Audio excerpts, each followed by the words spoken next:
We are actually live right now. We're just going to give another few minutes for Alocan. We just need to give Hi, another. Louis. Hey, good night, my brother Ken. How are you? Good night, Louis and Andrew. Good night, bro. So, bayi game lilik time lo, saya Jeffrey Jeffrey and Hank to come in. Jeffrey's trying to get Uncle Hank Rumbewas to come in first, and then he'll come in. So we just give them another few minutes. They should be here up on the screen. So, and,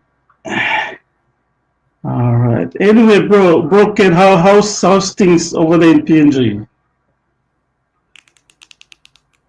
Uh, things are okay. It's just a lot of court cases in the political arena, and the government is going fine with Prime Minister James Marape. A lot of things that's surrounding the pandemic COVID-19. There's another two cases coming up, and so the state of emergency was lifted, but the restrictions on the movement of people and social distancing are still in place.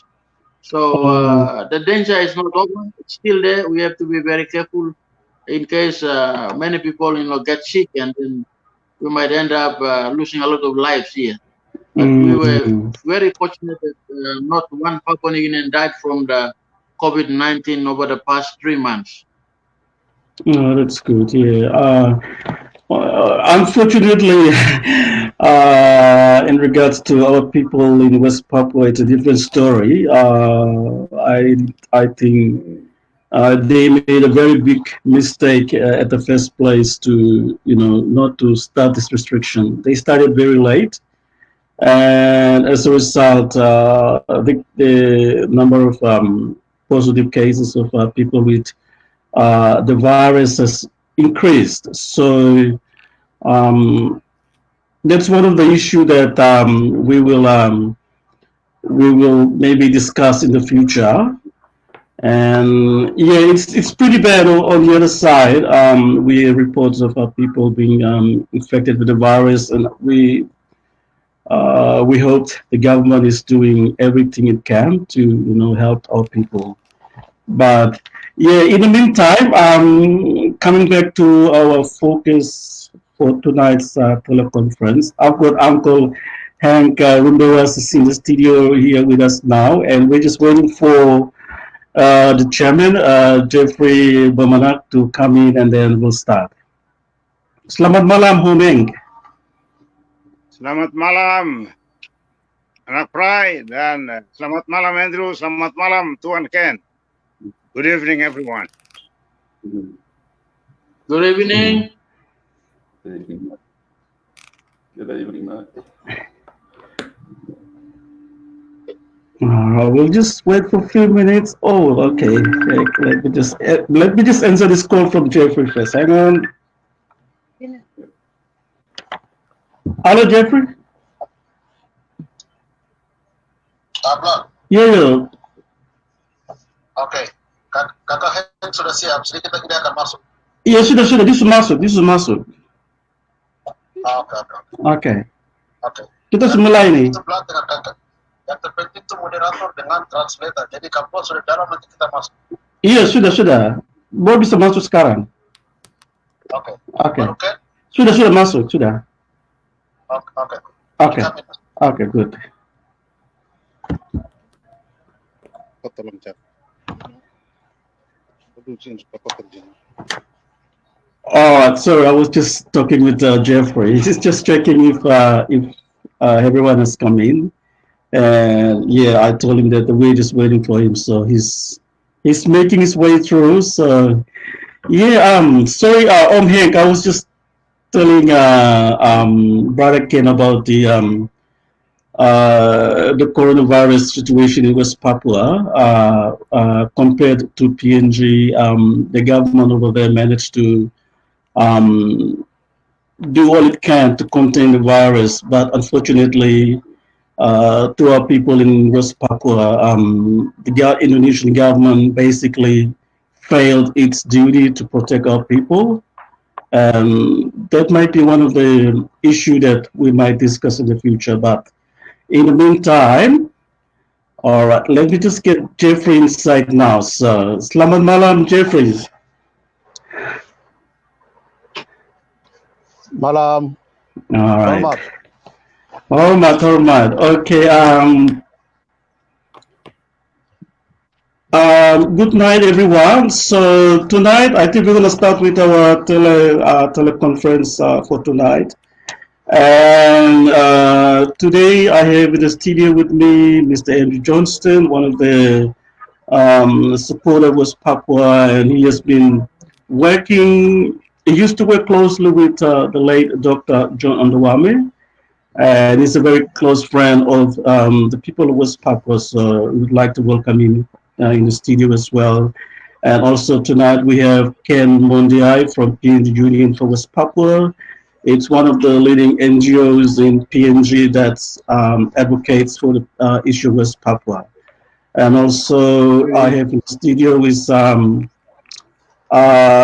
Mr. Hengki Rumbewas. Uncle Hank is one of the elders in OPM and also one of the leaders as well. So, and he also give advice to the upcoming, young leaders in West Papua. So, and also I have in the studio with me Chairman Mr. Jeffrey Gomanak, and he will be one of the key speakers in this teleconference. So, I will basically explain to us tonight's conference. We will talk about three key issues, and one of them is the international conspiracy in trying to destroy the struggle of the West Papuan people, and the other issue that we will talk about is the OPM statement on the special autonomy and the referendum issue.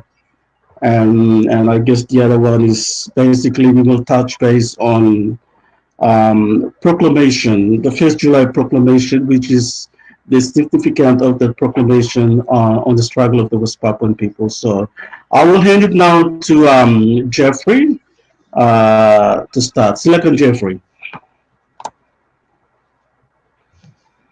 Baik, selamat malam. Moderator Organisasi Papua Merdeka yang kami hormati dan juga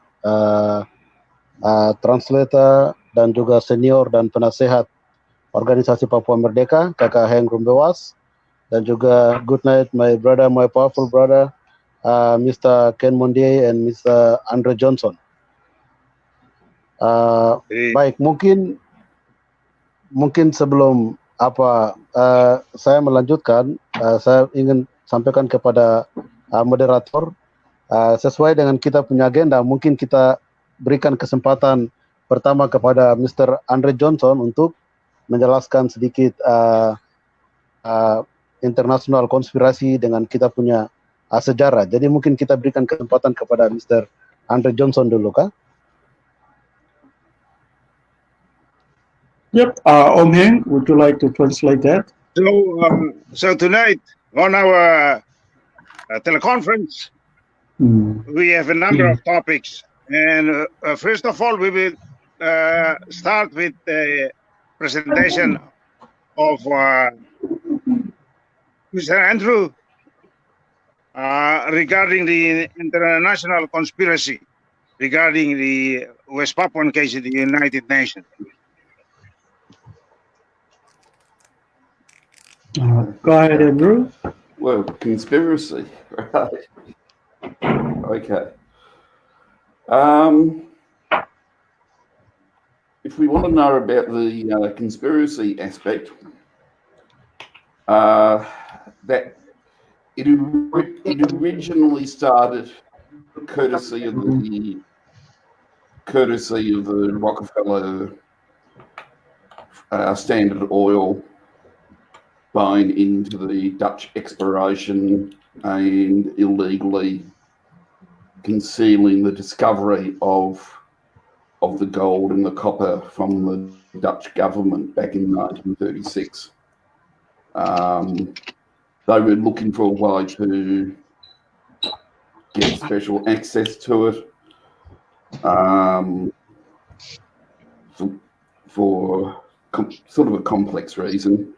At the start of 1959, the Rockefellers had to look for some help, and they hooked up with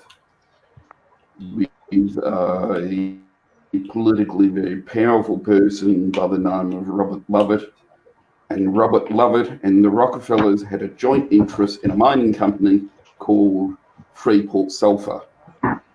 Jadi kalau kita, let's start with the interpretation first. Jadi kalau kita mau melihat konspirasi internasional terhadap West Papua, kita bisa melihat bagaimana pemerintah Belanda khususnya dengan eksplorasi minyak. Eksplorasi minyak itu diawali sekitar tahun 1930-an, 39. Dan di situ pemerintah Belanda melakukan eksplorasi dan terlibat Amerika. Di sini khususnya keluarga John Rockefeller. Mereka terlibat dalam pencarian eksplorasi minyak di tanah New Guinea saat itu. Go on. Right. Okay. So the evidence it gives the appearance. It would appear that most likely the person who came up with the original idea for the New York Agreement was actually Robert Lovett, and Robert Lovett had his friends inside the US government trying to promote the idea. Jadi di sini kita bisa melihat keterlibatan seseorang yang namanya Robert Lovett yang sudah mempunyai ketertarikan, dan orang ini, Robert Lovett ini berada di dalam pemerintahan Amerika Serikat tempo itu. Gone. But during 1961, the friends of Freeport were unable to convince President Kennedy to authorize this scheme. Jadi pada tahun sekitar tahun 61, Freeport belum meyakinkan bahwa meyakinkan Amerika, meyakinkan kalau hal ini bisa memenuhi apa yang diinginkan.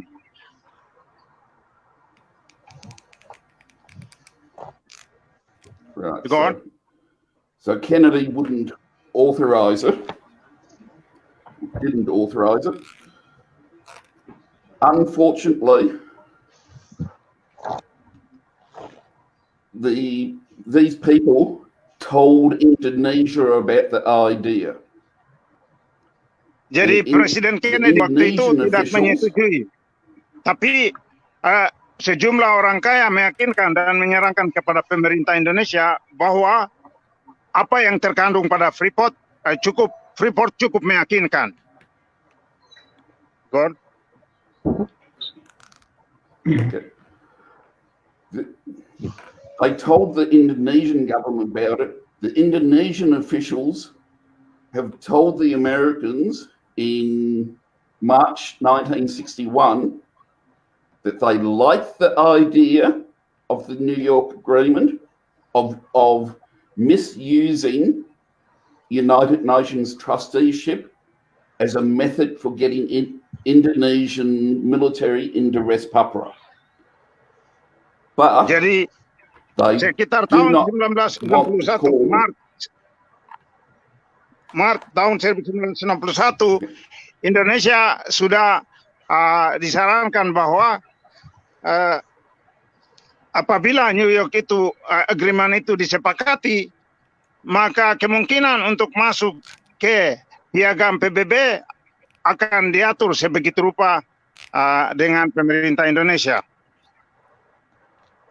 You go on? Okay. But they do not want people to call the UN trusteeship a trusteeship.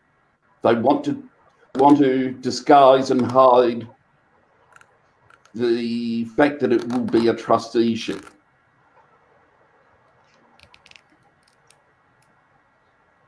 You go on? All right. And what has happened is six months after the Indonesians said that they liked the idea, the Secretary General of the United Nations has been killed, and he was replaced by Indonesia's friend U Thant from Burma. Jadi begitu pemerintah Indonesia tertarik ya apa yang dibicarakan berhubungan dengan piagam PBB, pada saat itu juga sekretaris PBB saat itu meninggal, tetapi ada teman baik dari pertemanan ini, yaitu UTAN waktu itu. Ini adalah teman baik mereka yang berasal dari Burma.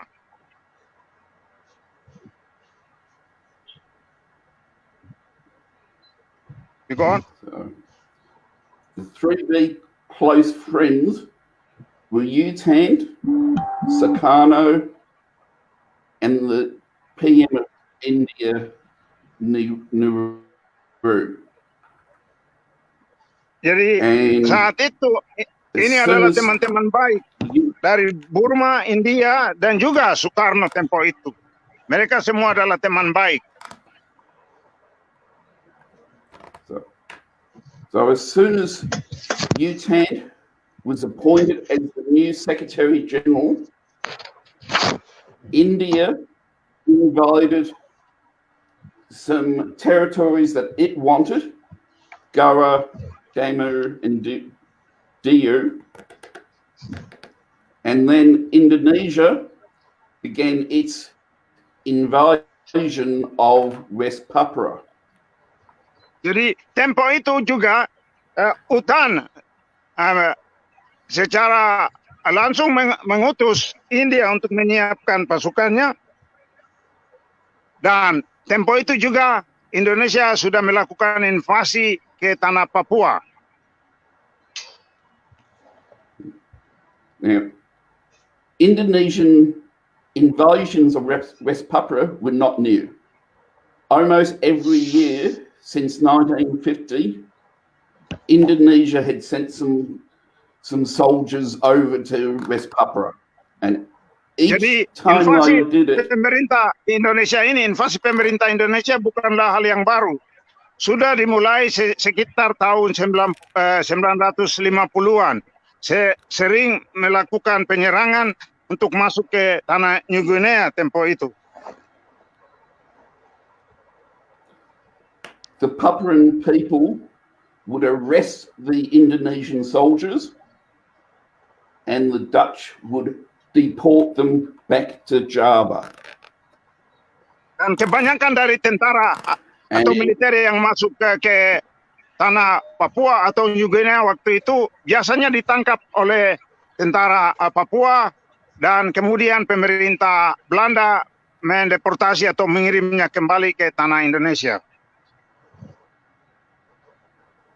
And in 1962,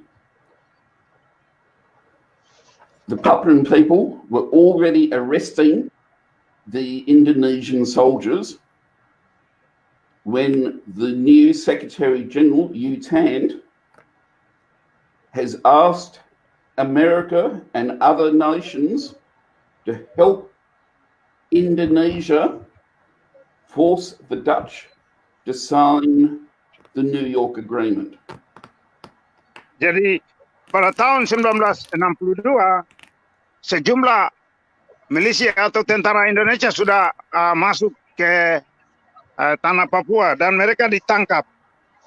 Namun pada saat yang sama General Secretary waktu itu UTAN meminta kepada Amerika bahwa Belanda diharuskan untuk meninggalkan tanah Papua atau New Guinea, Netherlands New Guinea waktu itu.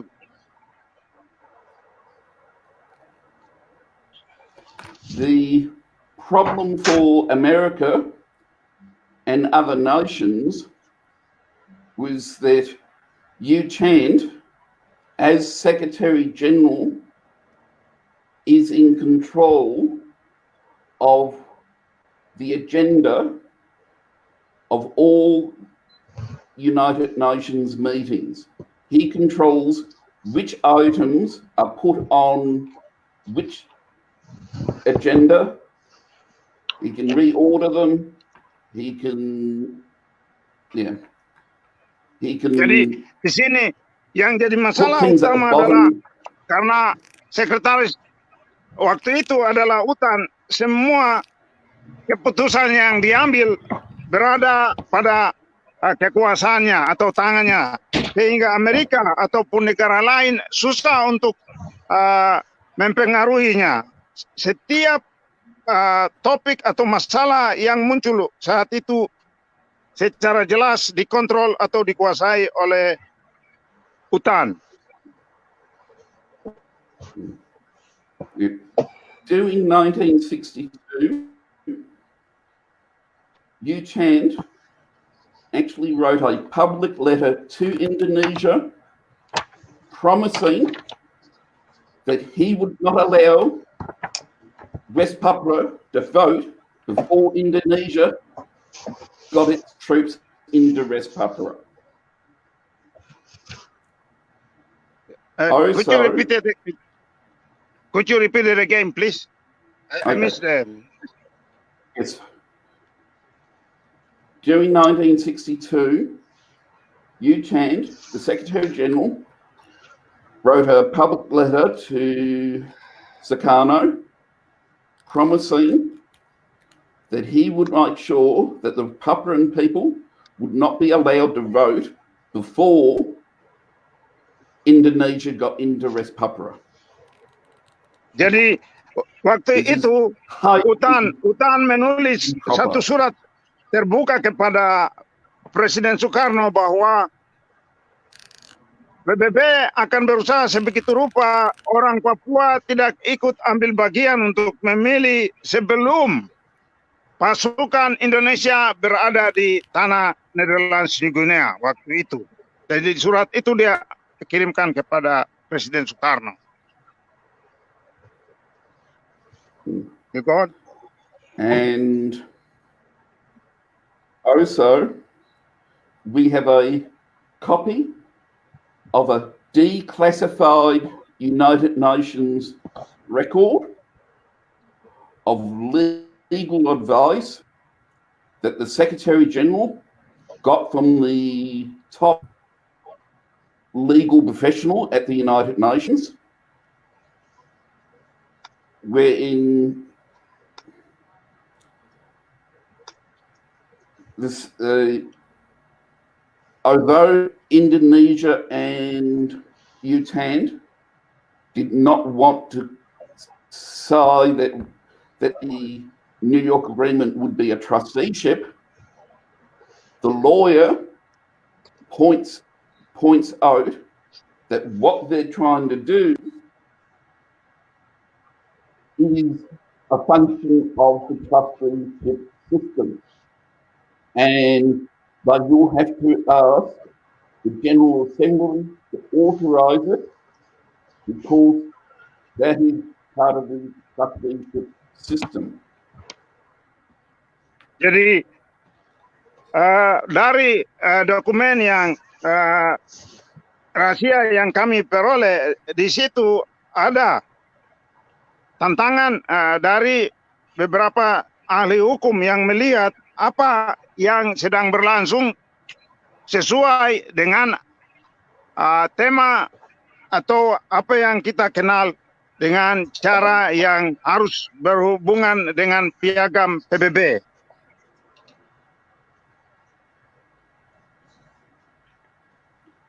Okay, now, as soon as the Dutch signed the New York Agreement, copies of that should have been sent to all the other members of the United Nations. The UN didn't send out copies of it, but the Secretary General personally promoted that it was a good idea in the newspapers for 5 weeks before the start of the 1962 General Assembly. Jadi apa yang dimintakan agar mengikuti proses piagam PBB justru edaran yang seharusnya dilakukan tidak dilakukan sebagaimana mestinya, tetapi General Secretary waktu itu UTAN mengambil langkah yang lain. Jadi itu terjadi pada saat pemerintah Belanda menginginkan agar proses sesuai dengan piagam PBB seharusnya dilakukan. Okay. You go on. Now, normally, the normal process is that when you put in a General Assembly motion, normally you have to give a minimum of 30 days notice. So Jadi, that members kalau can kita read melihat, it and think about it. Jadi kalau kita mengikuti cara piagam PBB, aturan piagam PBB, setidak-tidaknya 30 hari aturan yang dilakukan untuk penyelenggaraan mosu ini sudah dikirim dan diperhatikan untuk dilaksanakan. Justru hal ini tidak dilakukan. But with this issue, on the opening of the 1962 General Assembly, on the 17th of September, on the 19th of September 1962, the Secretariat gave the members only 2 days notice. Jadi sangat disayangkan bahwa pada tahun 1962 waktu dilakukan pertemuan PBB hanya 2 hari saja, lalu mosi itu dimasukkan.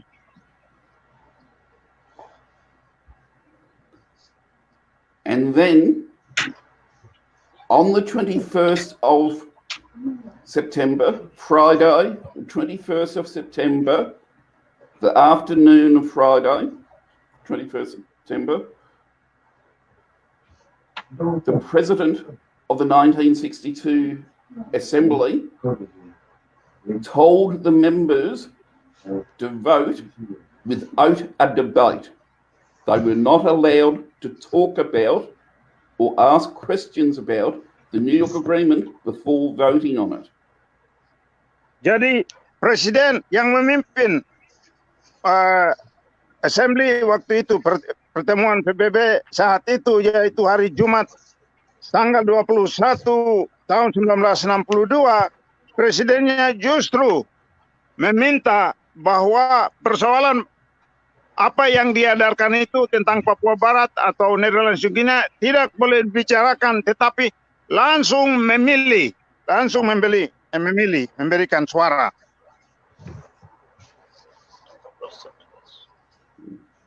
God. And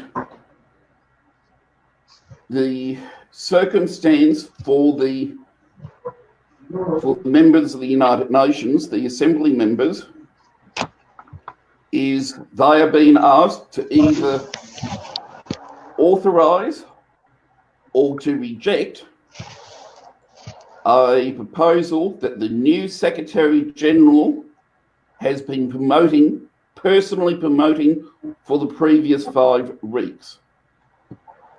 And the Secretary-General is the person who controls the agenda of all the other UN meetings. So, yes, people do not want to upset the Secretary-General. Jadi untuk tidak mengecewakan General Sekretari waktu itu, yaitu UTAN, mereka setiap anggota PBB waktu itu diberikan kesempatan apakah menyetujui atau memilih atau menolak apa yang disarankan oleh UTAN waktu itu.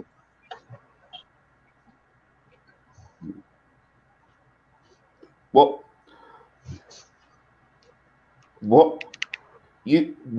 UTAN was doing is a violation of the Charter of the United Nations.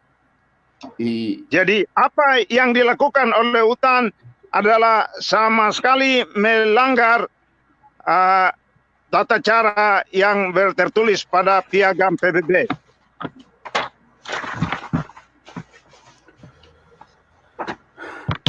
And the document, the New York Agreement itself, the text of it is written in accordance with the written law in the Charter. It is an abuse of the Charter, but it is written in accordance to the written word. Jadi secara tertulis apabila kita melihat pelanggaran yang terjadi justru pelanggaran terhadap piagam PBB itu sendiri.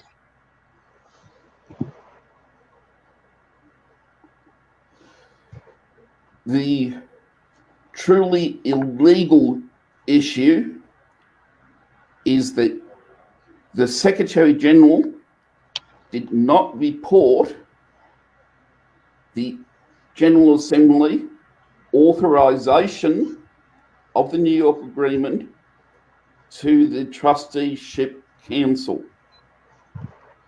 Jadi yang jadi permasalahan di sini, General Secretary waktu itu tidak melaporkan tentang apa yang seharusnya dilakukan waktu itu kepada Council untuk New York Agreement. Dia sudah melanggar hal tersebut. The Trusteeship Council never administrates a territory. The Trusteeship Council job is to make independent reports about what is happening in any colony, any territory that the United Nations is responsible for. Jadi yang seharusnya dilaporkan waktu itu adalah tentang apa yang berlangsung di wilayah jajahan oleh suatu bangsa di koloni atau wilayah jajahannya. Itu yang tidak dilakukan.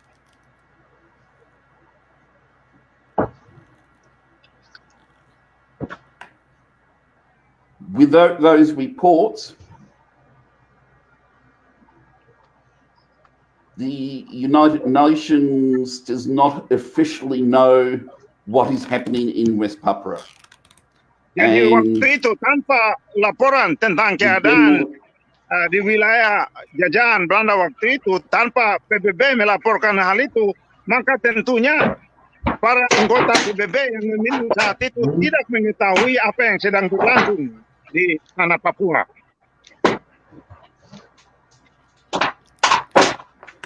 And the General Assembly members have forgotten that they are responsible for what happens in West Papua.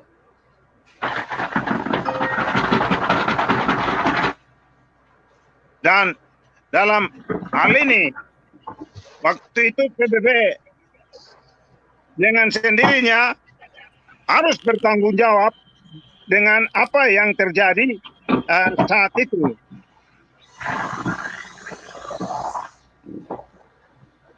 Now,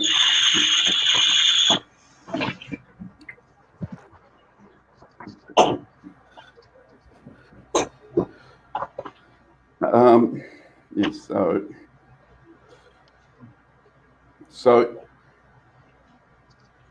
what West Papua needs is to get the missing agenda item, the news about the General Assembly authorisation onto the agenda of the Trusteeship Council, so that the Council can begin its unfinished business of making reports about West Papua. Jadi apa yang sekarang perlu dilakukan oleh bangsa Papua adalah harus meminta dan melihat edaran yang waktu itu tidak dilakukan oleh Council PBB agar melihat pekerjaan atau tugas yang saat itu tidak dipenuhi oleh PBB sendiri. Jadi mereka harus melihat ke panitia penyelenggara peristiwa pemungutan suara waktu itu.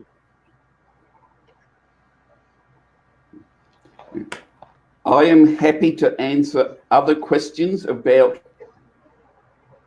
how this happened and why UTAN was able to remain as the Secretary General, but we only have so much time this evening, so please email me or send me questions afterwards if you wish to know additional details.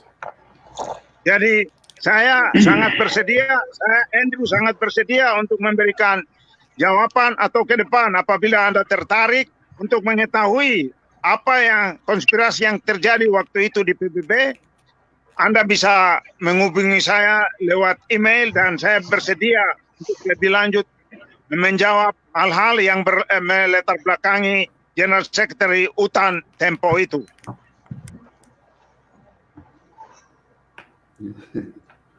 Right, how's that, Jeff? Bagaimana Jeffrey? Good, thank you. Very clear that explanation. Good. Maybe Brother Ken, you have some question to Mr. Andrew, okay? Jadi di sini ada diberikan kesempatan kepada Saudara Ken yang adalah ahli dari NGO di Papua New Guinea bisa memberi tanggapan atau mungkin ada pertanyaan lain. You go ahead, Ken. Thank you, and thank you, Andrew, for the explanation on the international conspiracy. The question I have here is relating to the Australian government. What specific role did the Australian government do in terms of what has happened at the United Nations and the involvement of Dutch, the involvement of Indonesia, the involvement of the United Nations Secretary General, the United States of America? Australia being the closest and biggest neighbor in the Pacific and with the Melanesia, what was their specific role in all that? Jadi pertanyaan saya kepada Saudara Andrew adalah waktu itu peranan apa yang terjadi di PBB, peranan pemerintah Australia sendiri. Bagaimana melihat konspirasi ini? Di situ ada Amerika, Australia, Belanda, dan Indonesia. Bagaimana ke depan tindakan pemerintah Australia untuk memperhatikan hal ini kembali sebagai tetangga yang terdekat dengan tanah New Guinea?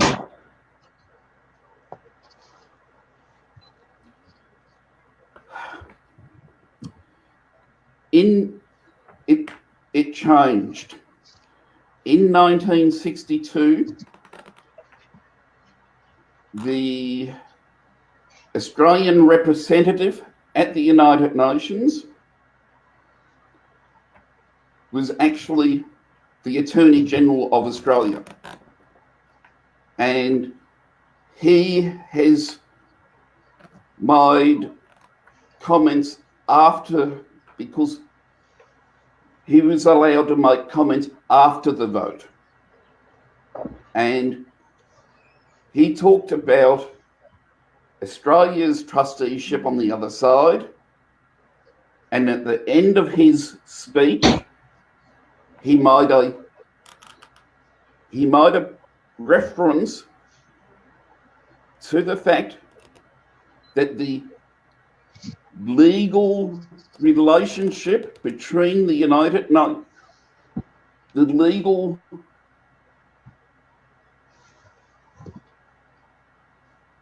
function of the New York Agreement under the UN Charter has not been talked about at the United Nations.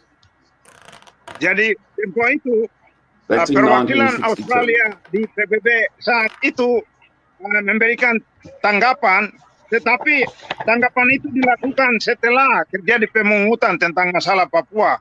Dia hanya memberikan komentar tentang wilayah kekuasaannya itu Papua New Guinea tempo itu, tetapi dia juga menyinggung tentang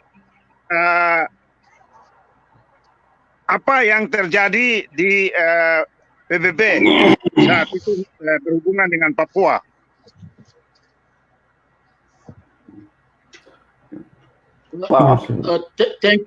Thank you, Andrew, for that clearance. The Australian representative at the UN is the Attorney General, and if he was not allowed to ask questions, but only after he was asked to make a statement, then that statement is very clear that they were not given the opportunity to debate or say anything about the New York Agreement during the session. Yes. Jadi di sini perwakilan pemerintah Australia waktu itu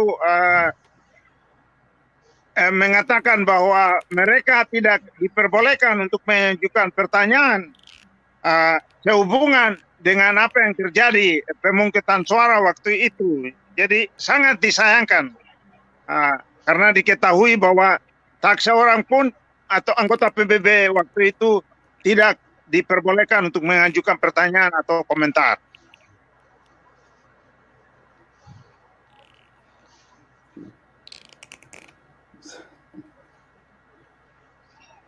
Andrew? Yeah. By 1969, Australia and America were acting in conspiracy, helping Indonesia cover up what was happening. Tetapi lebih lanjut, pemerintah Australia maupun Amerika waktu itu mereka juga secara diam-diam ikut terlibat dalam konspirasi yang terjadi seperti kita kenal dalam proses PPRA.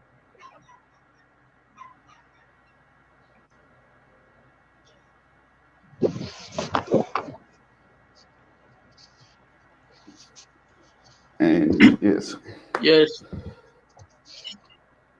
So and the truth the about records the at truth the about United the trusteeship has never been exposed since the 1960s. So governments, people in government today do not seem to know. We have to educate them. So that's it. Jadi apa yang berlangsung dari tahun 1960-an, apa yang terjadi di sana tidak sayang sekali tidak dibicarakan hingga saat ini. Okay. Thank you. I have a question for Ken. Basically, a lot of people in West Papua knows about Ken and what he's doing in terms of the as a chairman of PNG Union for West Papua, and I would like to forward this question to Ken. Can you just tell us, the viewers and our people in West Papua, how and when you got involved in the issue of West Papua and your perspective on OPM as the parent organization that represent the entire struggle of the West Papuan people? Jadi pertanyaan dari saudara Prai adalah kepada Ken sebagai pemimpin union atau persatuan PNG untuk mendukung perjuangan bangsa Papua. Bagaimana perspektifnya untuk perjuangan dan khususnya untuk organisasi Papua Merdeka? You go ahead, Ken.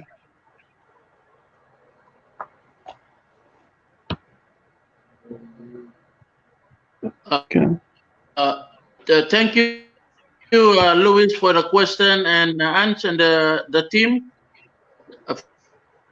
for the information of our Melanesian people in West Papua and generally other Pacific Melanesian countries and the Pacific region plus entire world.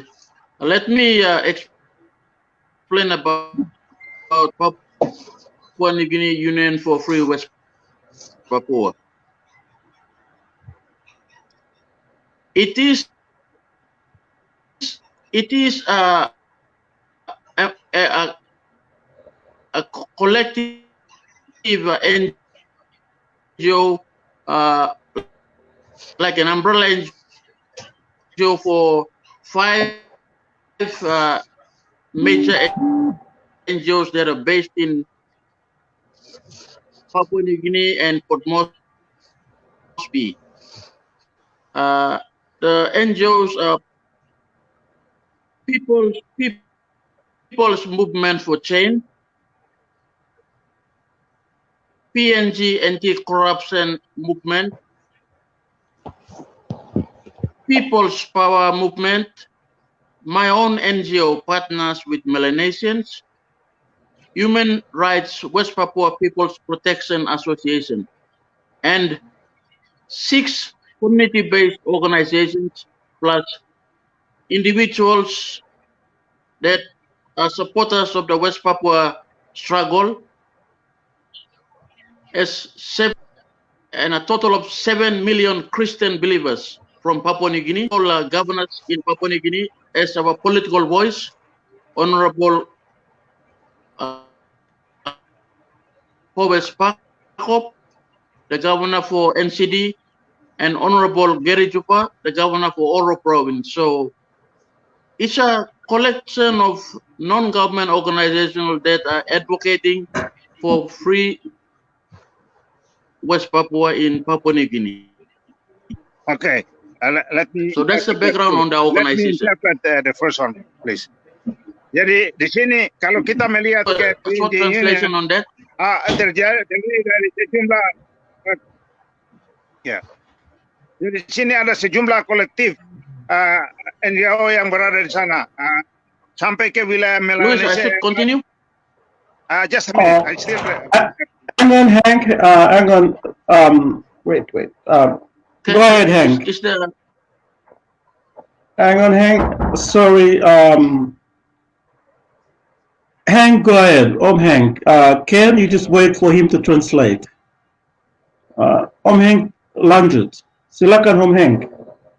Ya, jadi PNG Union ini terdiri dari berbagai NGO yang berbicara tentang isu-isu yang berhubungan dengan Melanesia dan juga pelanggaran HAM dan juga anti korupsi yang terjadi di Papua New Guinea. Dan di sini ada sejumlah individu dan terdapat 7 juta lebih masyarakat PNG yang baik dalam pemerintah maupun masyarakat biasa, dan ada dua tokoh penting. Yang satu di antaranya adalah Gubernur NCD Papua New Guinea Port Moresby Paus Parkop dan juga Gubernur Jerry Juva. Mereka melakukan advokasi tentang apa yang terjadi di Papua Barat. You go ahead.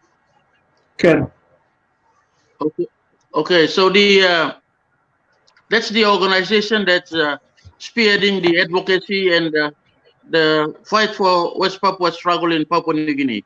But going back historically, the issue of West Papua is not a new thing for Papua New Guinea. We have our leaders from Papua New Guinea, the late statesman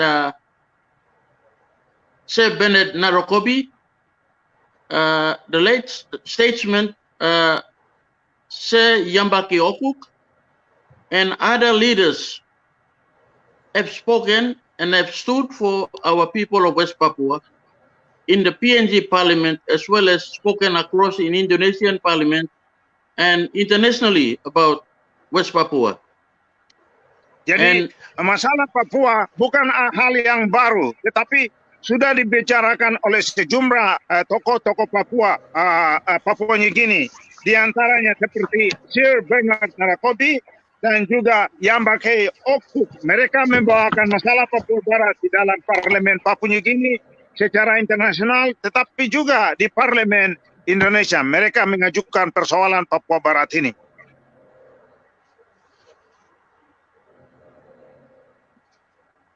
So that is the basis of why Papua New Guineans and West Papuans are the same people living on the same island, but because of an imaginary border, we Papua New Guineans cannot ignore what is happening on the other side of the border.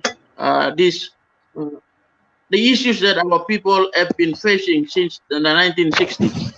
So, PNG Union for Free West Papua and our people in Papua New Guinea will continue to stand and fight and advocate and carry the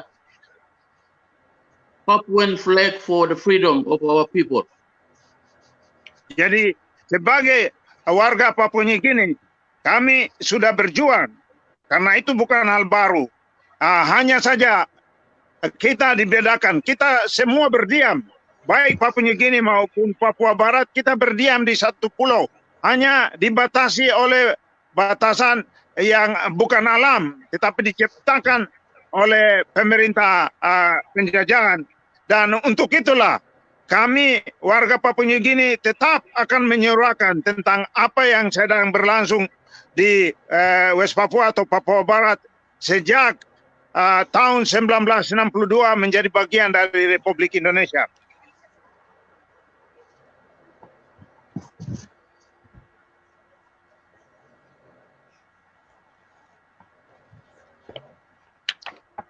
On the spearheading the struggle since the 1960s, which is Organisasi Papua Merdeka OPM, the people of Papua New Guinea are very well aware of the OPM standing and the struggle that it has been leading from the 1960s up until now.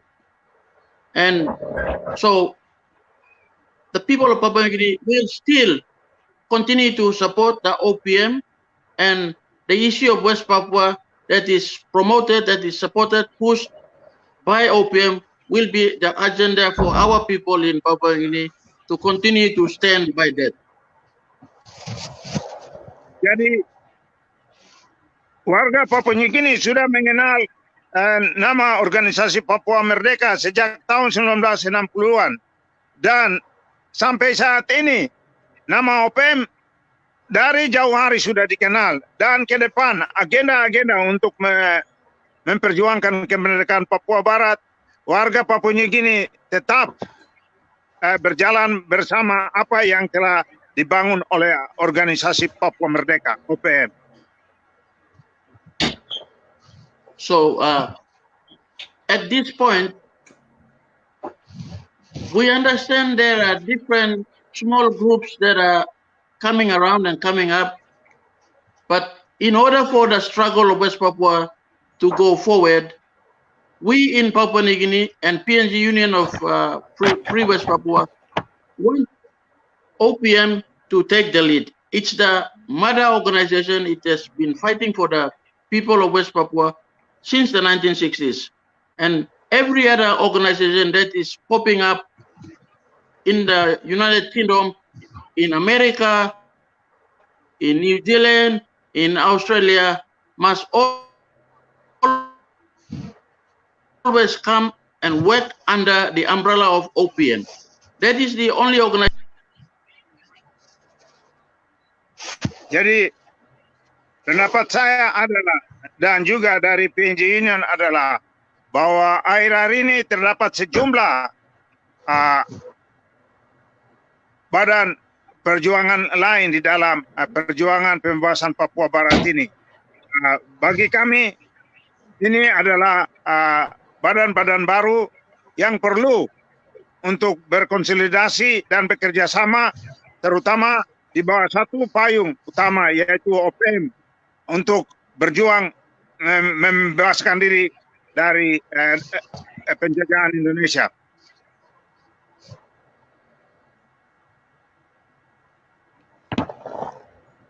So the groups that are united under PNG Union for Free West Papua will continue to stand with OPM in PNG to advocate, to reach out to our people in Papua New Guinea. A lot of our people do not really understand the struggles that our people are facing in West Papua.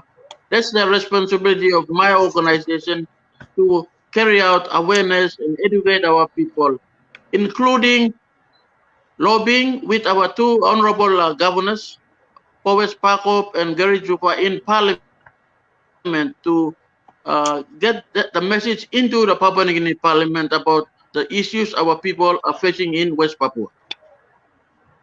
Jadi baik PNG Union maupun individu yang ada di sini, kami tetap berjuang dan mendukung semua usaha yang sedang dilakukan dalam perjuangan ini, termasuk dua pemimpin kami yang berada di dalam parlemen, baik Gubernur Pakop maupun Gubernur Jufa, untuk tetap berbicara atau mengangkat isu-isu yang berkenan dengan perjuangan Papua ini.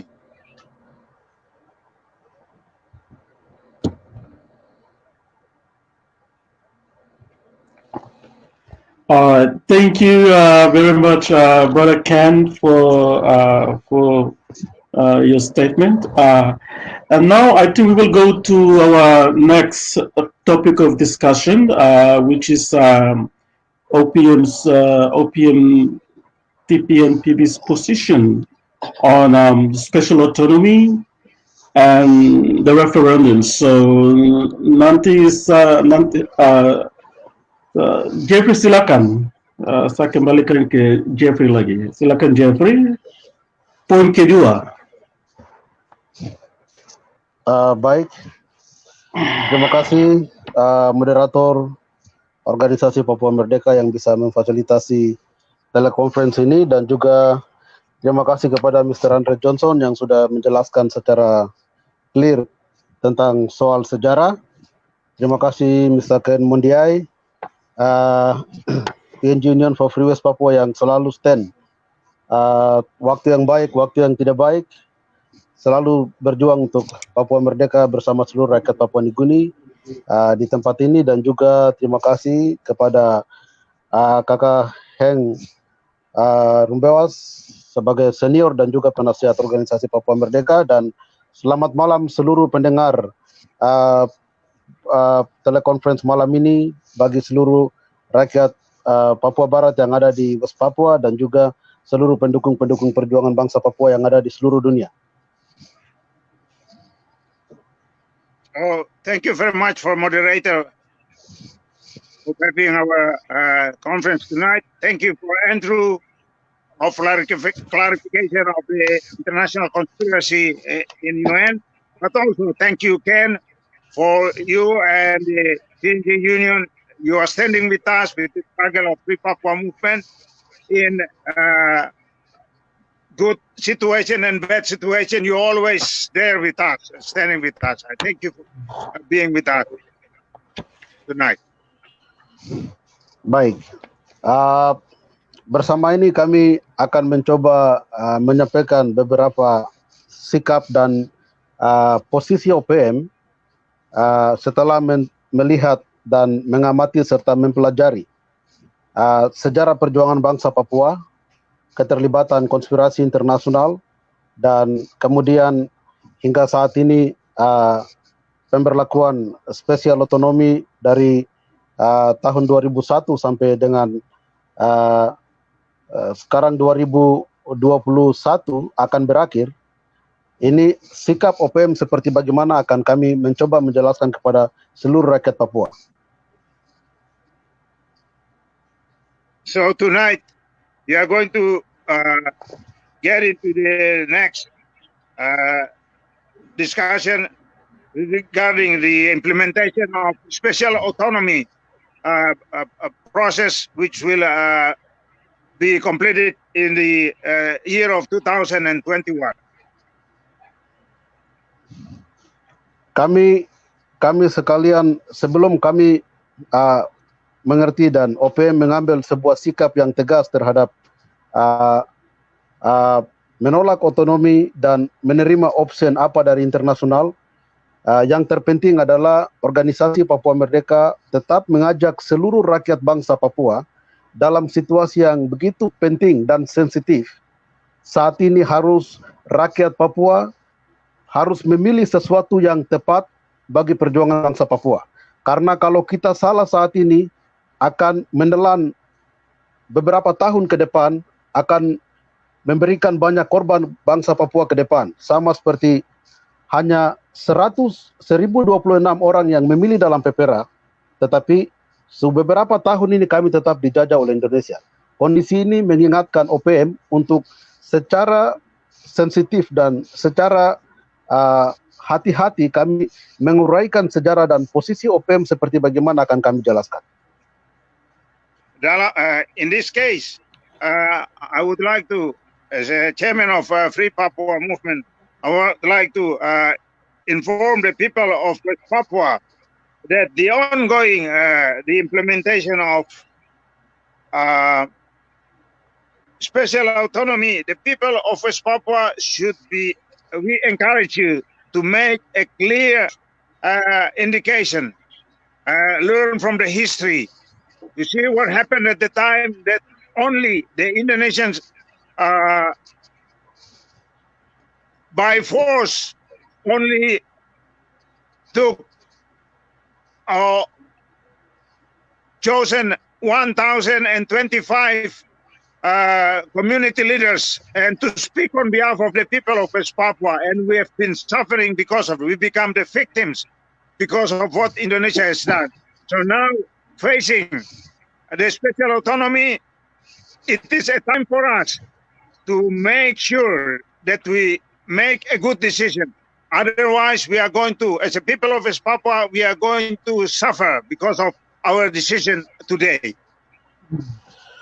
Oleh sebab itu dari dua kali teleconference kami mencoba untuk menjelaskan dasar perjuangan bangsa Papua, dasar kebenaran sejarah bangsa Papua berdasarkan hukum-hukum internasional. Sudah kami jelaskan bahwa kami sudah punya hak untuk merdeka sesuai dengan resolusi 1514 tanggal 14 Desember tahun 60 oleh United Nations General Assembly, dan memberikan otoritas kepada pemerintah Belanda untuk memberikan embrio negara West Papua, dan itu sudah dideklarasikan pada tanggal 1 Juli 71. Itu adalah dasar kebenaran sejarah yang penting dan harus dimengerti oleh seluruh rakyat bangsa Papua. That's why on the last two teleconferences, I made my point very clear that it is important to talk about the history of West Papua, because based on the fact and the truth of what has happened, based on the resolution of 1514, we as a West Papuan people, we have the right to declare our nation to be a free people, as a free nation. And that's what we stand for through the declaration of 1st July in 1971 by Free Papua Movement OPM. Setelah kami mengerti dasar itu sudah kuat, maka kami akan tahu kami akan kemana membawa masa depan perjuangan bangsa ini. Kami telah menjelaskan itu dasar yang kuat, itu kebenaran yang mutlak. Tidak ada satu bangsa di dunia akan bisa menghancurkan dasar kebenaran perjuangan bangsa Papua. Itu sudah kuat. Dan kini kami telah tiba kepada sebuah penjelasan proses sejarah konspirasi internasional yang dilakukan oleh Perserikatan Keterlibatan PBB, Indonesia, Netherlands dengan Amerika, yang mereka melakukan New York Agreement yang sudah dijelaskan oleh Andre Johnson adalah ketidakbenaran, kesalahan sejarah yang dilakukan oleh konspirasi internasional terhadap nasib bangsa Papua. And that's the reason. On the last two conferences or teleconferences, we make a very clear base for our struggle for independence. Now, tonight, as you have heard from Andrew Johnson about the international conspiracy of how United Nations betray, or the involvement of United Nations to transfer us to become part of Indonesia. And these are the points that I would like to put forward to you to make sure that you understand the basis of our struggle. Proses kesepakatan New York Agreement dan proses kesepakatan Roma Agreement itu tidak terjadi di West Papua. Itu tidak terjadi di salah satu provinsi di West Papua, tetapi semua proses ini tanpa orang Papua, tanpa melibatkan orang Papua, semua proses ini terjadi di New York dan juga di Roma. So at the time, the process that we have has been mentioned about the process of New York Agreement and even Roman Agreement, none or not itu adalah sebuah proses hukum di mana kita orang Papua bisa mengetahui dan bisa. And these are the legal process that we should have been involved in. However, we were not involved on those international process. Sikap organisasi Papua Merdeka kembali inline daripada proses sejarah itu. Organisasi Papua Merdeka tidak pernah mengakui bahwa Indonesia itu sah di West Papua. Berdasarkan realitas sejarah, Indonesia ilegal di West Papua.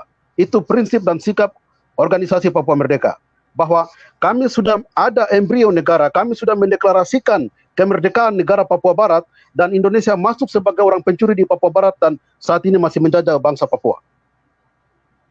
So our stand, Free Papua Movement, is very clear that the presence of Indonesia in West Papua is illegal until today, and we make it very clear that at the time our embryo of our nation, which has been declared 1st July of 1971, and that's the reason we are fighting. We keep fighting to take back that freedom. Tidak ada satu representatif suku-suku atau 7 suku bagi bangsa Papua yang pernah terlibat dalam penandatanganan New York Agreement. Tidak ada satu pemimpin Papua yang pernah hadir dalam penandatanganan Roma Agreement. Semua proses hukum dan kesepakatan ini terjadi di luar dari Papua. Padahal pada tahun 1961 sampai 62 ada dokter orang Papua. Orang Papua Barat sudah pintar. Orang Papua Barat sudah ada master, doktor, dan mereka sudah mengerti bagaimana mengambil keputusan dan kebijakan sesuai aspirasi rakyat Papua. Itu merupakan kesalahan besar yang terjadi bagi bangsa Papua. So we look back at the history that not even a single West Papuan at the time or community tribal leader at the time to be involved on this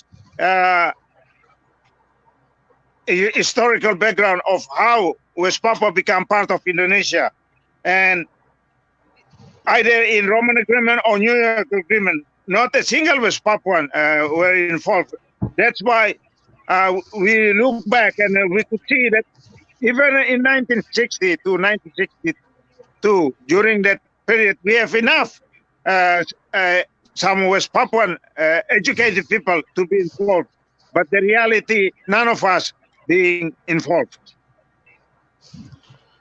Oleh sebab itu, karena tidak pernah ada keterlibatan salah satu representatif bangsa Papua dalam proses sejarah kesepakatan-kesepakatan ini, sehingga semua kesepakatan yang ada dalam New York Agreement, di dalam New York Agreement yang mensahkan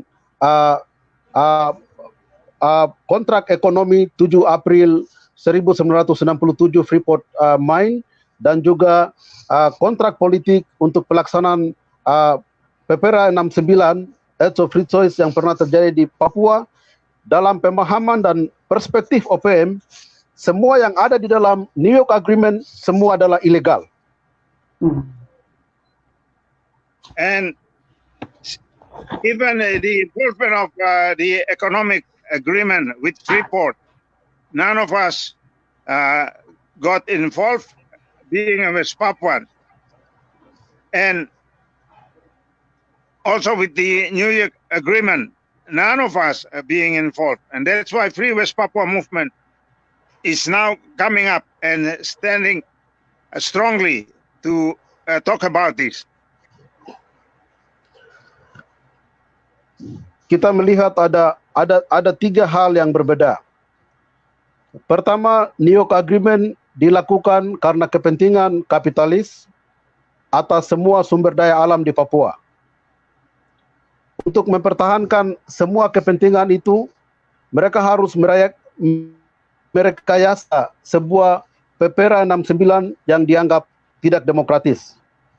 Setelah PPRA 69 dilakukan secara tidak demokratis untuk mempertahankan penjajahan di Papua, mereka harus melangsir sebuah produk hukum kolonial yang disebut dengan otonomi khusus.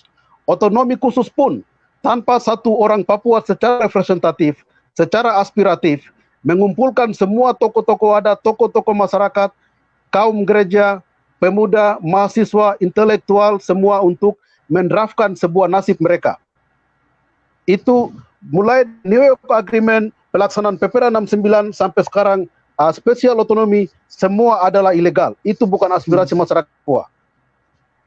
So if you look at, there are 3 issues going on here. The first one is the involvement of the capitalists of exploiting the natural resources in West Papua, and the special autonomy is a product of now continue the occupation of West Papua, and earlier than that, how the international community, especially the capitalists, make sure that free act of choice won by the Indonesian government. Kami sudah melewati era penipuan, New York Agreement sudah kami lewati. Penjajahan itu kami masih merasakan sampai detik ini. Kami telah melewati lagi tahapan kedua, yaitu PPRA 69. Hasilnya kami masih dijajah sampai detik ini. Sedikit lagi kami akan melewati spesial otonomi. Dan kalau kami tidak careful, kalau kami tidak hati-hati setelah spesial otonomi, maka kami akan tetap terjajah. Ini harus diingat baik. So, if we look at it, there are 3 stages that we have been through being colonized people. First, they make sure that we did not involve in the New York Agreement. And the second one is they make sure that free act of choice won by the Indonesian government. And now they control what they call special autonomy in such a way that we are still being occupied and being colonized. Sikap organisasi Papua Merdeka inline dari sejarah yang sudah tadi dijelaskan dalam 2 kali teleconference, dan juga kesalahan sejarah yang tadi dijelaskan oleh Mr. Andre Johnson. Sikap organisasi Papua Merdeka, kami menyatakan kepada seluruh rakyat bangsa Papua bahwa untuk mengambil andil atau sebagai bargaining dari spesial otonomi untuk menuju ke referendum adalah sebuah proses yang nanti kami akan melangkah salah. Mengapa kami akan melangkah salah? So our call for the people in West Papua, looking at looking at the special autonomy, the implementation of special autonomy. If we think that there will be a referendum process after the implementation of the special autonomy, we know for sure that it's going to be something that we are not doing correctly. Sesuatu yang harus dimengerti bahwa spesial otonomi yang dialami oleh bangsa Papua itu sangat berbeda jauh dari proses dan cara pemberian spesial otonomi di negara-negara lain atau wilayah-wilayah lain di seluruh dunia. Contoh West Papua sangat, silakan. If we look carefully, the implementation of special autonomy in West Papua, it's totally different, completely different. If we compare to the other special autonomy being implemented in other parts of the world. Contoh spesial otonomi yang terjadi di Bougainville, contoh spesial otonomi yang terjadi di New Caledonia, dan juga contoh spesial otonomi yang terjadi di Irlandia Baru, Irlandia Utara, dan juga contoh spesial otonomi yang terjadi di Timur Leste, referendum yang terjadi di Timur Leste. Semua proses referendum yang terjadi di beberapa wilayah ini sangat berbeda bagi bangsa Papua. Untuk itu, if we compare to the ongoing special autonomy in other parts of the world, it's completely different. For example, the special autonomy in Bougainville, in Kanaki, New Caledonia, in East Timor, or in North and South Ireland. Jadi spesial otonomi yang terjadi bagi Indonesia bagi bangsa Papua yang diterapkan oleh Indonesia bagi bangsa Papua itu bukan aspirasi rakyat bangsa Papua, dan juga itu spesial otonomi yang tidak diberikan atas standar internasional. So if we look at what the implementation of special autonomy in West Papua is completely different, because the implementation of special autonomy in West Papua is not in accordance with the international way. Beberapa wilayah seperti Bougainville, seperti New Caledonia, seperti Bougainville pernah terjadi sebuah peace agreement, perjanjian perdamaian setelah Bougainville Revolution Army mereka perang dengan pemerintah Papua Nugini. Itu pernah melahirkan sebuah perjanjian karena bargainingnya perang. Perjanjian itu melahirkan sebuah kesepakatan resmi berdasarkan mekanisme internasional. So if we look at the implementation of special autonomy in parts of the world such as Bougainville and Kanaki, after the war, then there is a peace agreement and the special autonomy being implemented. This is where it makes a difference with the special autonomy in West Papua. Maka itu jangan kita pernah bermimpi bahwa spesial otonomi di Papua Barat kalau gagal itu akan melahirkan referendum. Ini kita harus hati-hati. And therefore we have to be careful. After the implementation of special autonomy in West Papua, some people think that if special autonomy in West Papua, if there is a failure, then the Indonesians will give us a referendum. This is totally unacceptable for us. This is wrong. Maka itu ketika kita tetap mendorong dan memaksakan rakyat untuk menyatakan referendum itu spesial otonomi itu tidak sah. Setelah itu tidak sah, kita akan menerima referendum. Tanpa kita mengerti proses referendum itu akan lahir bagaimana dalam konteks internasional. Ini akan memicukan konflik. That's why we encourage the people in West Papua to understand the implementation of special autonomy in West Papua, and also the implementation of referendum, or the meaning of the term referendum itself. Otherwise, we are going to create a conflict for ourselves. berdasarkan realitas sejarah dan kondisi yang ada, bahwa Indonesia sangat bermain licik dan manipulasi semua proses ini. Spesial yang dia berikan itu tidak direkognize oleh hukum internasional. Spesial otonomi yang tidak direkognize oleh hukum internasional, sehingga hal ini akan tetap dipelihara. Maka itu jika Papua Barat kami meminta referendum setelah otonomi gagal, ketika terjadi konflik, konsekuensi politik ini akan menjadi masalah domestik, akan menjadi masalah di dalam, karena belum ada sebuah kesepakatan internasional dalam pemberian pelaksanaan otonomi khusus itu. Jika seandainya waktu itu pada 21 Maret 2001 diberikan sebuah kesepakatan dalam spesial otonomi, itu ada pihak internasional yang menyaksikan dan melahirkan sebuah kesepakatan bahwa ketika otonomi khusus selesai akan terjadi referendum, maka itu akan tepat. Tetapi kalau itu tidak dan kita menekan untuk harus ada referendum, maka kita akan menciptakan konflik internal.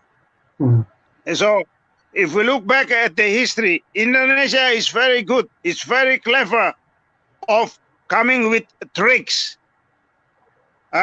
Historically and politically, Indonesian government is very good at manipulate our history.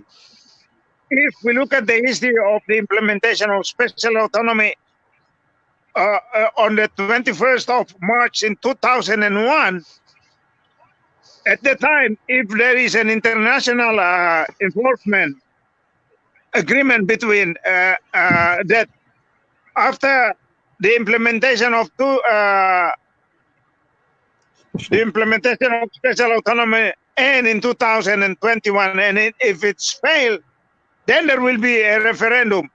However, there is no such thing. There is no international enforcement on this matter. So that means there is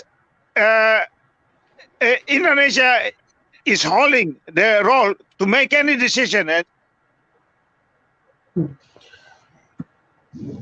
Sehingga waktu pengalaman kami, karena kami diundang secara resmi oleh BRA, oleh Bougainville Revolutionary Army untuk menyaksikan proses referendum yang pernah terjadi di Bougainville pada November dan Desember tahun lalu.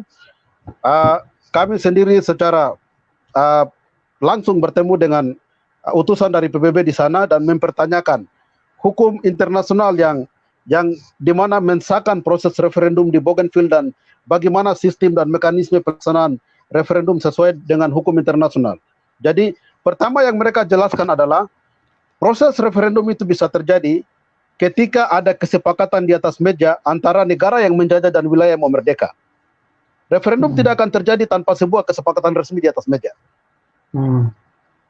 So based on our experience in November to December last year, 2019, when we visited Bougainville, where we met the United Nations member, and we also met the members of the Bougainville Revolutionary Army.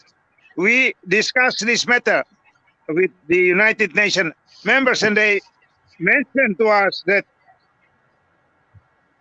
the referendum process will only take place if there is an agreement. There is a process of agreement of both sides to talk about it. Jadi kalau ada isu-isu orang luar bahwa sudah kapal dari NATO atau kapal PBB sudah tiba di Biak, sudah tiba di Jayapura dan pesawat tempur akan masuk dan segala macam, jangan pernah percaya itu isu-isu yang dikebarkan oleh intelijen Indonesia untuk mengacaukan situasi di Papua.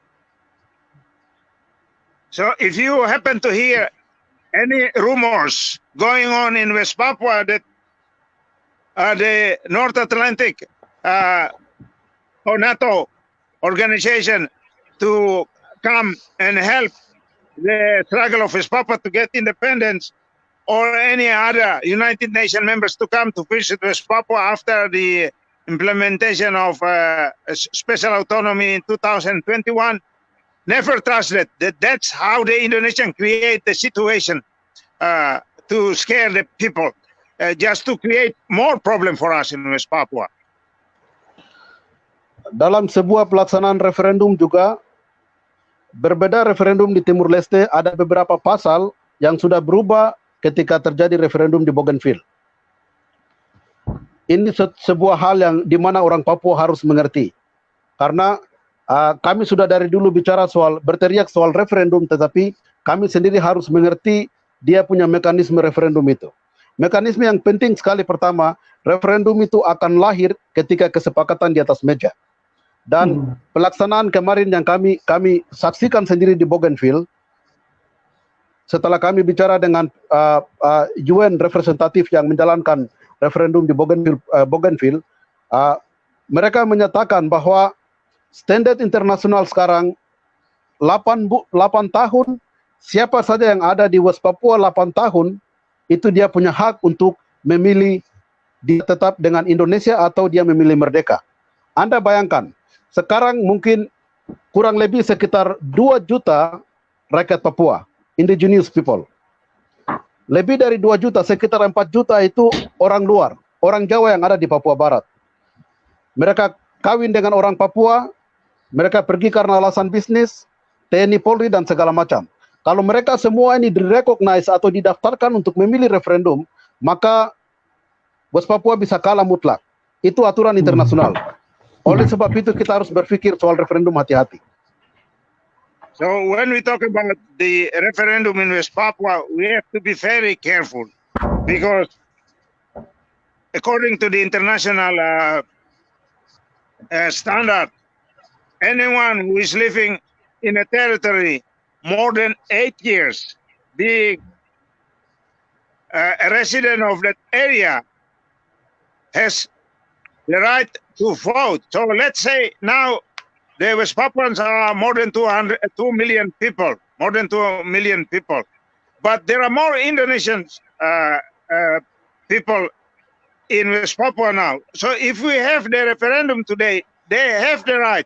The mixed marriage between the Indonesian and Papuans, and also soldiers or other public servants of Indonesia being there as a residents in Papua, will have the right to go for the referendum. And that means we are going to lose the referendum.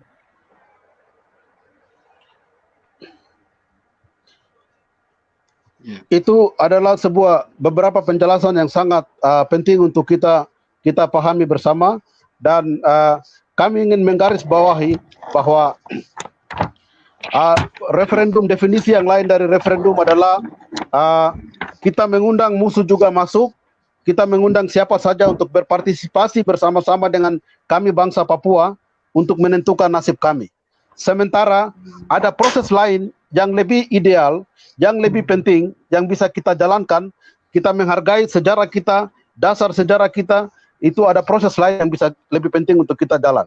Maka itu kami organisasi Papua Merdeka mengharapkan kepada rakyat bangsa Papua, kita kembali melihat letak sejarah kita bahwa kita sudah pernah merdeka sesuai dengan international procedure. Mari kita kuatkan proses itu dan kita duduk bersama-sama dengan United Nations external negotiation according to international law. Di sana ketika kami duduk sama-sama dengan Indonesia dan juga internasional, tidak ada sesuatu yang tersembunyi. Daripada kami menuju jalan referendum yang akan melahirkan banyak konsekuensi yang buruk bagi masa depan bangsa Papua. So, Free Papua movement, in this case, I would like to underline it, and I would like to make it very clear that based on the history, let's look at the history. History was wrong. We have to make sure that we have to negotiate, but we have to sit together under the United Nations. Indonesia should be invited to be there, and we look back at our history and we make the decision. This is the most important thing that we would like to inform you, and we would like to make it very clear. If we have a referendum, we deal with our enemies, and without the involvement of the international bodies, we are going to take the consequences, and this is the risk for ourselves. Konflik akan terjadi karena dasar dan alasan kami sudah sampaikan tadi. Konflik bisa terjadi antara orang Papua dan orang Papua, antara orang Papua dan TNI Polri, antara orang Papua dengan orang luar, karena proses referendum itu tidak memiliki sebuah kekuatan politik secara internasional. So, I like to make it very clear to you. If we do not proceed with the international standard, then we are getting into this referendum idea, then we are creating conflict for ourselves. The conflict between among ourselves, the Papuans, conflict with the foreigners, and the conflict with the Indonesian armed forces or Indonesian government. Kami apel dan kami memberikan catatan yang kuat. Organisasi Papua Merdeka memberikan sebuah statement yang keras pada kesempatan ini, khususnya kepada DPRP, MRP, dan Gubernur, bahwa jangan pernah melibatkan siapapun, tokoh adat, tokoh masyarakat, segala macam organisasi yang bicara Papua Merdeka untuk merevisi kembali otonomi khusus. So, our appeal to the people of Papua, particularly the parliament, the MRP, DPR, and also the community leaders in West Papua, that you are not entitled to revise special autonomy because it's a failure. Special autonomy is a failure already. You don't need to revise that special autonomy. Akhir-akhir ini kami mulai melihat beberapa artikel di mana MRP mau memfasilitasi salah satu organisasi, misalnya mau memfasilitasi ULM untuk bicara dengan Jakarta untuk merevisi otonomi khusus, atau mau bicara dengan organisasi-organisasi mana untuk bagaimana bicara soal kelanjutan otonomi plus atau segala macam dalil yang sedang diciptakan di sana.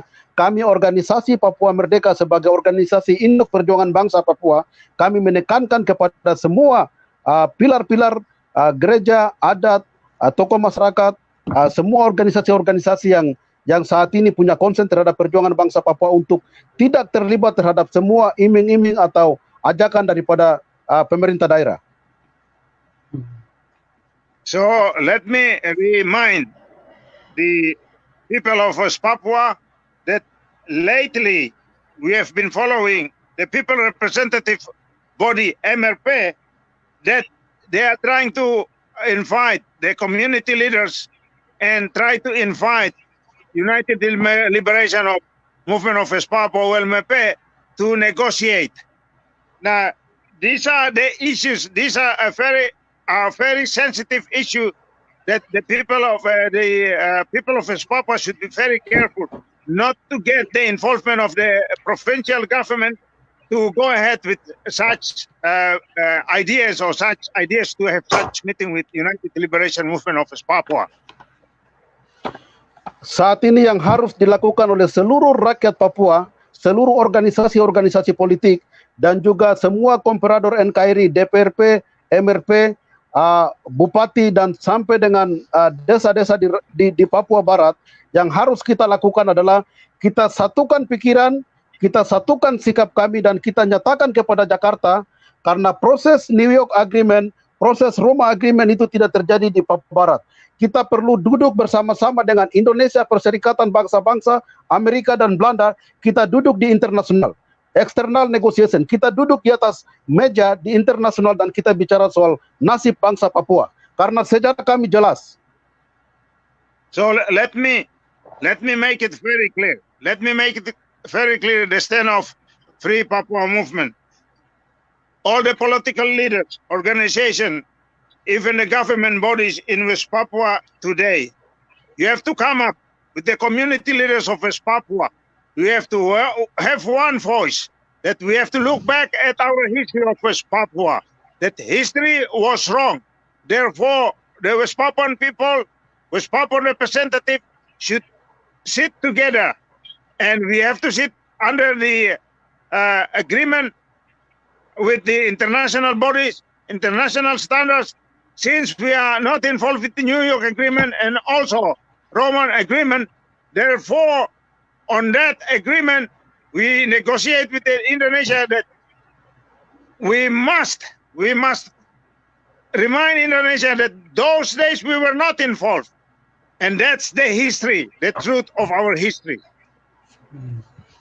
Sejarah kita sudah jelas. Sejarah sudah sangat jelas. Kita bersyukur karena kita sudah pernah mendeklarasikan 1 Juli 71. Kita sudah pernah memiliki sebuah sikap bahwa kita merdeka di atas negeri kami berdasarkan resolusi 1514 United Nations.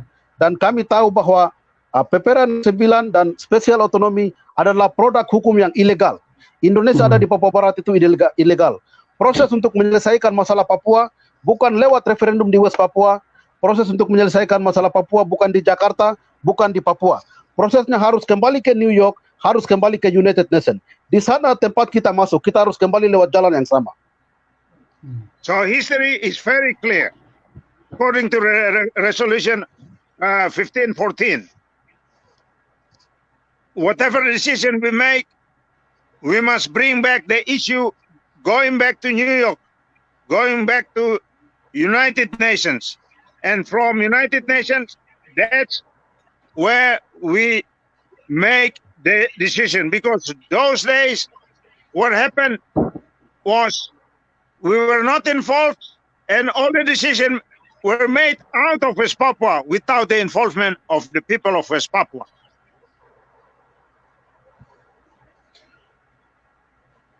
Konsekuensi yang berbahaya kalau kita tidak memanfaatkan situasi ini baik.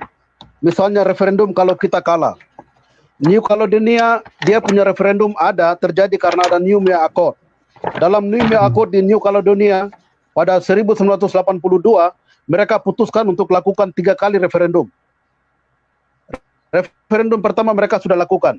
Kedua dan ketiga mereka akan lakukan. Sampai dengan itu sah karena sudah ada kesepakatan hitam di atas putih dalam New Mea Accord.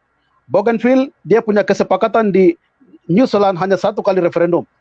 West Papua tidak punya sebuah kesepakatan. Tetapi kami bersyukur karena sejarah kami jelas. Sejarah kami jelas, maka itu dengan penuh kesadaran politik semua rakyat bangsa Papua mulai saat ini harus melakukan statement yang keras kepada pemerintah Indonesia bahwa kita duduk di tingkat internasional. So if we look back at the history, let's look at the case of Kanaki, New Caledonia.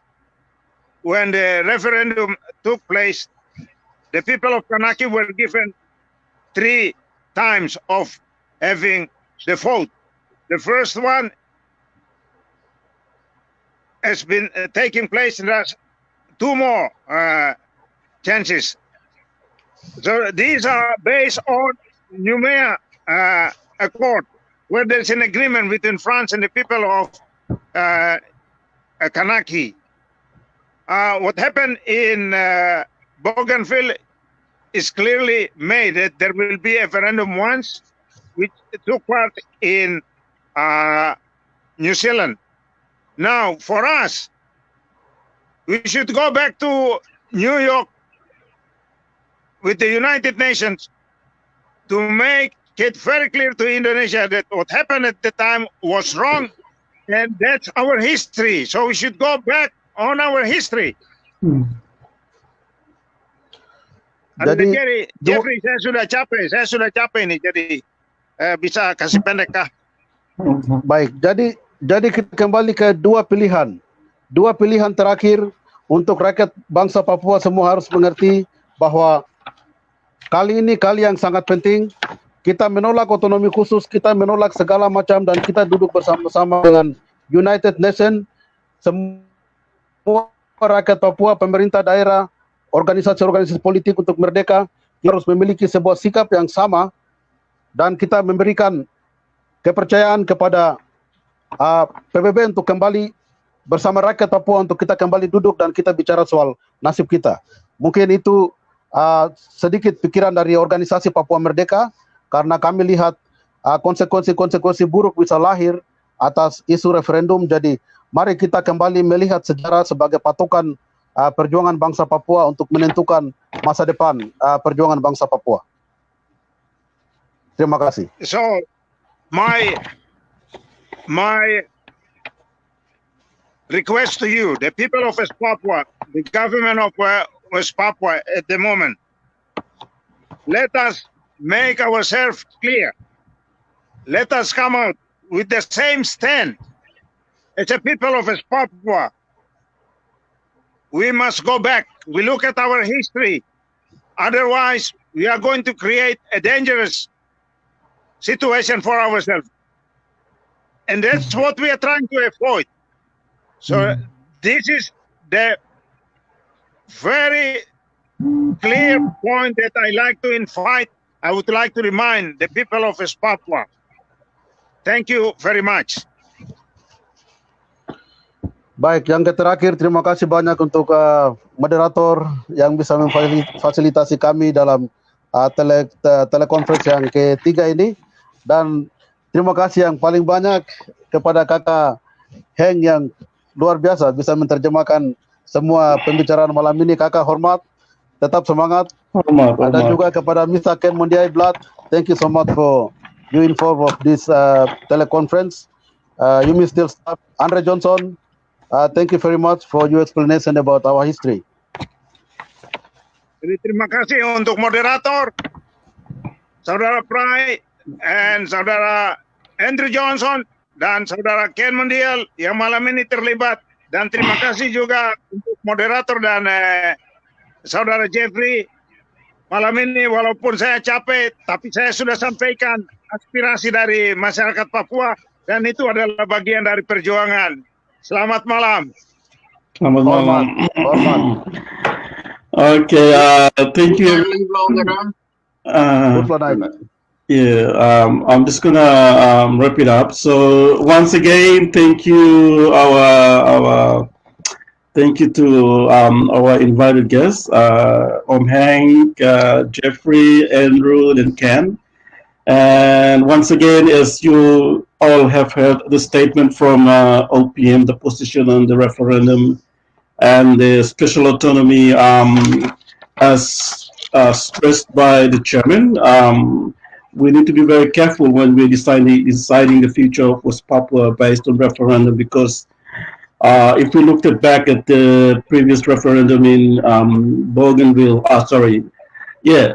referendum that was held in Bougainville in New Caledonia, these were actually based on agreements with the government, and it also involved United Nations. So we are trying to avoid, make sure that this also happens in West Papua, because the way we're seeing now is our leaders are rushing into trying to have this special autonomy, and especially people are thinking that there would be a referendum, but you cannot have a referendum that doesn't involve the international organizations like UN. You need to really specify the referendum itself. So kami sudah dengar banyak dari penjelasan dari Tuan Bomanak tentang referendum bagi bangsa Papua dan impact-nya kalau kita tidak buat itu dengan if we didn't do it properly, the impact-nya nanti kita akan di punya consequence. So once again, thank you everyone. Thank you Chairman Bomanak, Hank, Brother Ken, Andrew, for making your time available tonight to participate in this teleconference, and hopefully in the next teleconference coming up we'll get Leonie back. So terima kasih lagi semua dan selamat malam. Hormat. Merdeka. Amin. Okay, thank you. Kita end di sini. Alright.